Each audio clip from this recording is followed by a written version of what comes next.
اب international level پہ جب بھی کوئی ملک جہاں واقعہ ہو اور جس ملک میں واقعہ ہو وہاں کی پولیس کو ذمہ دار ٹھہرائیں اور یہ پتہ چلے کہ کس نے کیا کروایا, کس نے کیا کہا, دبئی سے کس نے زبردستی نکلوایا, مقدمات کس نے کروائے, جو ارشد شریف کا پروگرام تھا وہ کون تھا, اس کی جو ڈاکومنٹری تھی, اس کی سیریز تھی, یہ ساری اب لیپ ٹاپ ارشد شریف کا خاص طور پر مراد سعید کے پاس ہے, جو آج بھی اس وجہ سے روپوش بھی ہے, مجبور ہے.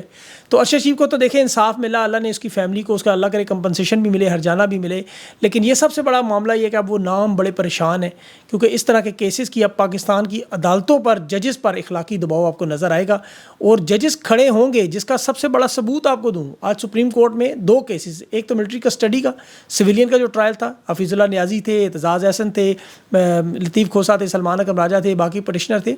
حفیظ اللہ نیازی نے کہا 11 مہینے سے بیٹا میرا جسمانی ریمانڈ پہ ہے اور میری آخری ملاقات عدالت نہیں کروائی تھی, اس کے بعد میں نے بیٹے کو دیکھا نہیں.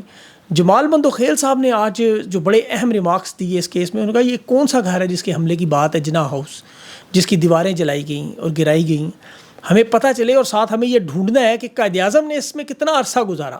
قائد اعظم کی رہائش گاہ جو زیارت بلوچستان میں جلائی گئی اس کا تو ہمیں پتہ ہے, لیکن یہاں قائد اعظم نے کتنا عرصہ گزارا یہ ہمیں نہیں پتہ. اس کی مکمل جانچ پڑتال کروانی ہے. اور یاد رکھیں قائد اعظم کی محمد علی جناح کی جو رہائش گاہ ہے اس پر غیر قانونی قبضے کا معاملہ بھی بن سکتا ہے. لائیو ٹرانسمیشن کروانا چاہتے تھے لیکن یہ چونکہ قاضی صاحب کی کورٹ نمبر 1 جو ان کی عدالت ہے وہیں ہوتی ہے, اس کے علاوہ ہوتی نہیں.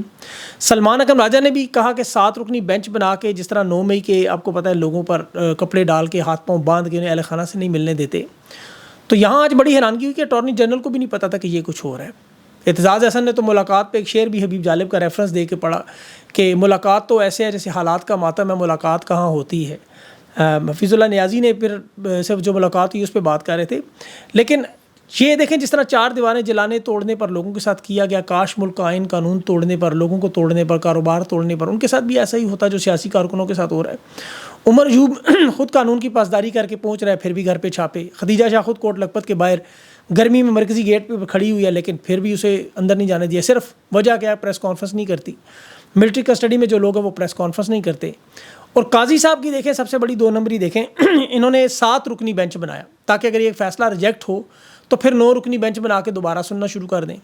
پہلے جس طرح انہوں نے کر دیا اس طرح کا ایک معاملہ, اول تو ایک ہی بڑا بینچ بنا کے فیصلہ کر سکتے تھے.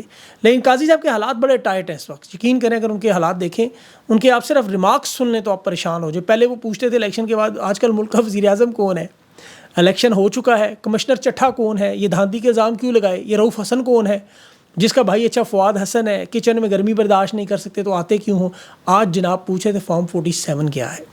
مجھے خطرہ ہے کسی دن یہ بیر اٹھا کے یہ نہ پوچھ لیں کہ بیر کی مطلب یہ کھانے والی سائڈ کون سی ہے, یا تو پتہ نہیں پیدائش کے سلپ ہو گئے تھے ہاتھوں سے کسی کے, یا یہ ترکی میں چھٹیوں میں علاج کروانے گئے تھے معاملہ ہوا. لیکن دیکھیں تمام بڑے عہدوں پر جو لوگ ہیں ان کا باقاعدہ میڈیکل چیک اپ ضرور ہونا چاہیے. کوئی اس میں سے سائیکو نکل رہا ہے, کوئی اس میں سے اللہ لوگ نکل رہا ہے, کوئی سائیں لوگ نکل رہا ہے, کوئی نیک پروین نکل رہا ہے, کوئی شوقین نکل رہا ہے. ان سب لوگوں کے ضرور چیک اپ ہونے چاہیے, کیونکہ دیکھیں جب آپ ہجڑا فورس کو پکڑتے ہیں تو ان کے پاس بھی یہی اسی طرح کے معاملات, قومی سلامتی کے معاملات کی طرف ہی جاتا ہے معاملہ. وہی قومی سلامتی جو ٹویٹر کو آج کہا جا رہا ہے اور اسی قومی سلامتی پر پوری کابینہ چڑھ کے وزیر اعظم سمیت ٹویٹ بھی کرتی ہے وی پی این لگا کے.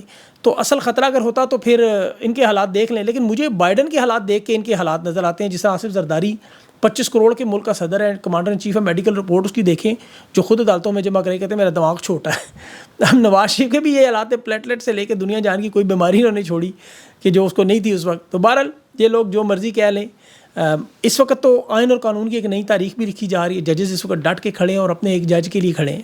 اسلام آباد ہائی کورٹ میں دیکھیں جو معاملہ ہے وہ میرے تو کم از کم سوچ میں نہیں تھا کہ ایسا ہوگا. جج طارق محمود جہانگیری کو بچانے کے لیے تمام ججز جو ہیں توہین عدالت کیس کی سماعت کے بینچ کا حصہ بن کے فل کورٹ بنا کے اسلام آباد ہائی کورٹ میں بڑی مثال بنی ہے آج. اور یہ طارق حسن جہانگیری کے خلاف جو مہم چل رہی ہے, آپ کو پتہ ہے یہ مہم الٹا ان کی حکومت کے اپنے گلے پڑ گئی. اسلام آباد ہائی کورٹ تک آپ کو پتہ ہے ریئیکشن دے سکتی تھی.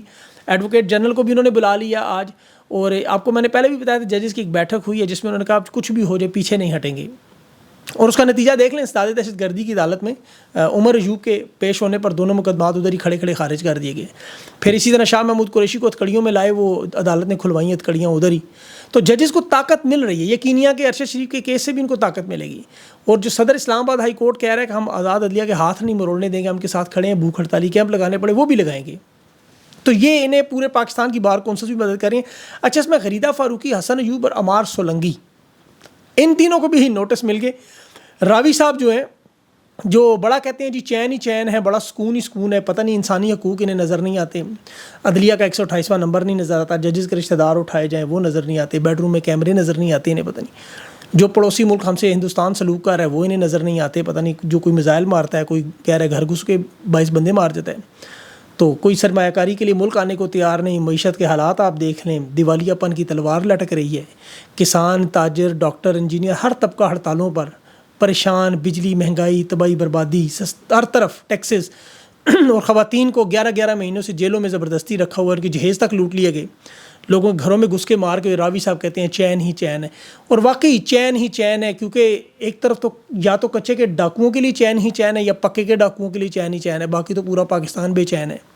بہرحال راوی صاحب جس میڈیا پہ بیٹھ کے بات کرتے ہیں, آزاد میڈیا لانچ کیا گیا جسے, یہ بھی کوشش ہے کہ حقیقت ٹی وی بنا لیں, سیاست.pk بنا لیں, نیا پاکستان بنا لیں, یا عمران ریاض کو ٹکر دیں, کیونکہ اس وقت یہ ان کے 2 نمبر ویوز تو آپ کو پتہ ہے آ نہیں رہے. پوری کوشش کرتے ہیں لوگوں سے بٹھا کر بیانات تو دلوا دیتے ہیں, لیکن پاکستانی اب اتنے باشعور ہو چکے ہیں کہ ہر 2 نمبری پکڑ لیتے ہیں. اب ان کی پوری کوشش ہے, جو عمران ریاض نے خود آج اسٹیٹمنٹ دی کہ اسے منظر عام سے ہٹانے کے لیے معاف کیجیے گا کوئی بڑا کیس, کوئی بڑی واردات ڈالنے کی کوشش ہے, اور یہ معاملہ بڑا خطرناک ہے میرے خیال میں.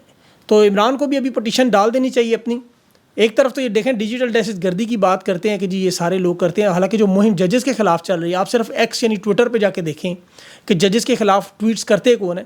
میں نے وہ ٹویٹ کی اپنے اس پہ اکاؤنٹ پہ, آپ دیکھیں کہ وہ سارے کے سارے حریم کی بہنیں, کوئی جنت, کوئی سائرہ, کوئی اریبہ, کوئی عذرا, کوئی فرخندہ, کوئی کوثر, کوئی سعدیہ, اور خدا کے بندے سارے ہی خواتین کے نام, اور کوئی مرد لڑکوں کی بھی کوئی آئی ڈی رکھ لے, سارے ہی سارے پکڑے جاتے ہیں. اب اس کیس میں جج عامر فاروق کا کردار ویسے مجھے بڑا عجیب نظر آیا کہ ایک طرف تو یہ بڑا ججز کے ساتھ کھڑے بھی نظر آ رہے ہیں, سخت ریمارکس بھی دے رہے ہیں کہ جاؤ جانا ہے سپریم جوڈیشل کمیشن, 100 دفعہ جاؤ, اور گرمیوں کی چھٹیوں میں ان کو جیلوں میں بھیجوں گا, اور پی ٹی اے اور ان کے باقی ممبران کو نوٹس بھی بھیج دیے کہ کون لوگ ان کے پیچھے ہیں, پیمرا کو بھی بلا دیا. لیکن دوسری طرف انہوں نے سماج جو ہے گرمیوں کی چھٹیوں کے بعد رکھ دی, مطلب دھمکی دی کہ گرمیوں کی چھٹیاں جیل میں گزاریں گے, خود چھٹیوں پہ چلے گئے. مطلب یہ بڑی باریک بات ڈال گئی.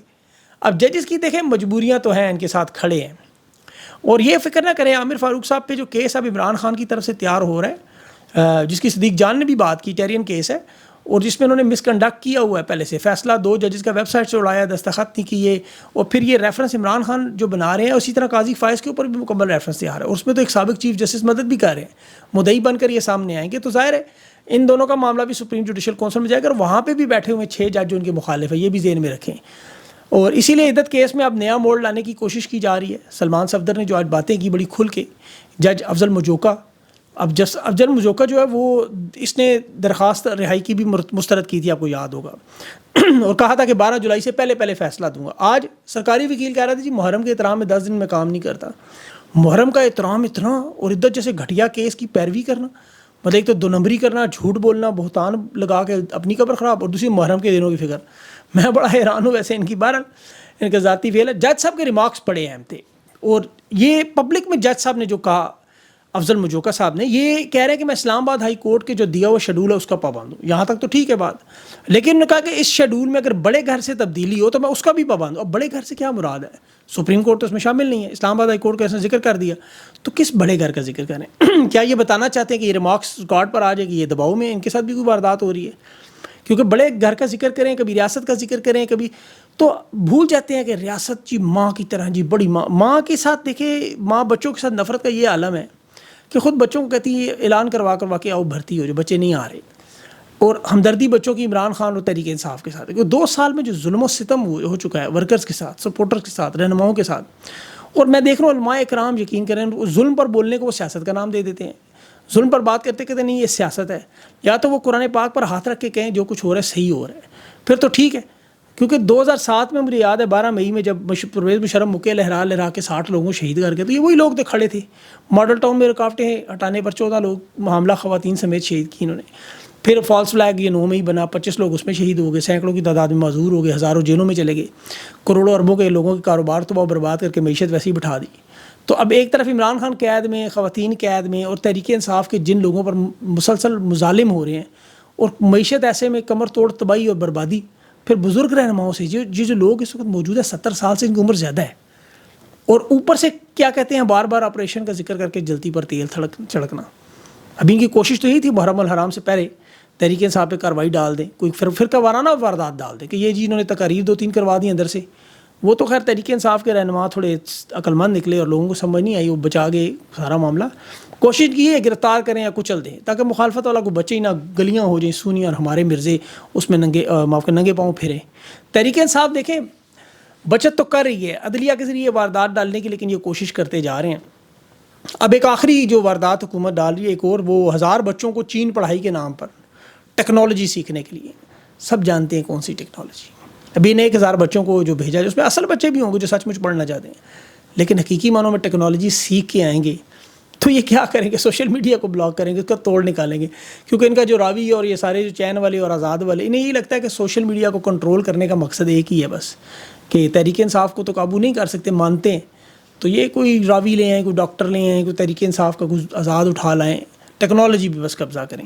بہرحال ان نوٹنکیوں سے ملک نہیں چلتے, انہیں بھی سمجھ آ جائے گی, اور جو تھوڑا سا وقت ہے یہ 15-20 دنوں میں آپ کے سامنے بہت ساری چیزیں آ جائیں گی. انشاءاللہ اس پہ مزید بات کریں گے. اپنا خیال رکھیں, مجھے اجازت دیں, اللہ حافظ.